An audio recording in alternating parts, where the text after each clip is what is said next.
Hello guys and welcome. So finally got CM Punk.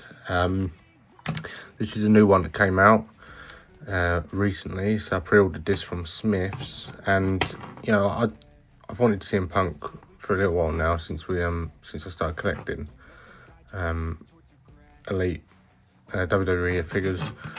But I really didn't like the Nexus one, the one with the pink trunks and that. I just don't like that look. So this is the look I wanted, the newest figure that came out. So far, he's really good. I mean, articulation's pretty good. Same for most of the elite stuff anyway. Some joints are a bit stiff on him, but nothing that you can't, fix with a little movement and stuff like that. So we'll go over what he comes with. You don't come with too much, and then we'll go over the actual figure itself. So he comes with 2 sets of hands. Let me just put his knee pad back up. So he comes with 2 hands, or 2 sets, 2 closed fists, and then 2 open hands. And then he comes with his t-shirt as well. It's one of those Velcro back ones as well. So I much prefer the elasticy ones that they do. I think they're much better. They sit better on the figure. But the Velcro ones do just fine anyway, so that's not too bad. So the actual figure itself, I mean, they've got all of his tattoos done really nicely, actually. There's only one that's not on here, and that is the Pepsi one. And, it just makes it look weird that they've left this big gap. They could have done a different sort of Pepsi design, like made it red and blue, but not been the Pepsi logo, I guess. But what I'm thinking of doing is painting it on myself anyway. So I'll probably just do the Pepsi logo there. And then that's sorted. And the rest of these are actually really nice on here. I'm not sure if some of them might be stuck on or not. They might be like transfer, not sure. But I don't think they're hand done. But yeah, they look really detailed, really nice. One thing that's bugging me about this is this elbow pad. It just looks a bit too big for his arm.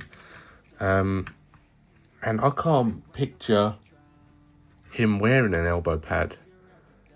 Like, I don't know, I might have missed it at some point, but I never see him. I mean, I'm going to have to go and watch it now, but I can't picture him wearing it, not even recently. So if he does, he does. I've obviously missed it, but I weren't sure that he actually wore one. Knee pads are okay. They're just big. And they don't really sit nicely on the knee. This one kind of slipped down, and I can't really get it to go back up again without kind of trying to bend the knee and stuff. So yeah, the elbow pads on all wrestling figures are kind of obnoxious. They're very in the way. The ones I don't mind are the Randy Orton ones and the Sheamus ones. The much smaller ones, easier to work with. So we'll go over the articulation then. So the head goes up that far, so not far at all, down that far, and to the side that far. And this likeness on this head is really good. The face sculpt, brilliant. And Mattel don't really go wrong with their face sculpts and stuff, because they've got that face tech much better than the face tech that Hasbro use. The only one that's a bit hit and miss with the face is John Cena. Stone Cold and The Rock, I don't think used it. I'm not sure. The ones I've got. So arms go up that high, they go back that far, forward that far, and then they bend, double jointed. Obviously the elbow gets in the way there, the elbow pad gets in the way, but on this one you can bend it all the way. So moving along the arm, we've got a wrist swivel and a hinge on there. Then we've got this crunch. It goes down quite a way actually, and then it goes back a little way, not too far, basically just up straight. Then you've got this waist swivel. Now, I said this with the last review I did, I think it was Sheamus. Why they don't put the trunks above where the joint is for the waist, so at least then you've got some kind of black or trunk moving with the figure, because it just looks really weird when the top half moves and the trunks just stay there. I've always thought that on all these wrestling figures, they're all like that. Just, it's a really weird design. I'd have put the waist swivel just slightly below where that band is here, so then when you move it, it's not as noticeable. Moving down, the legs actually go quite a way. They go out that far. They're on those drop hips, so just be careful of them.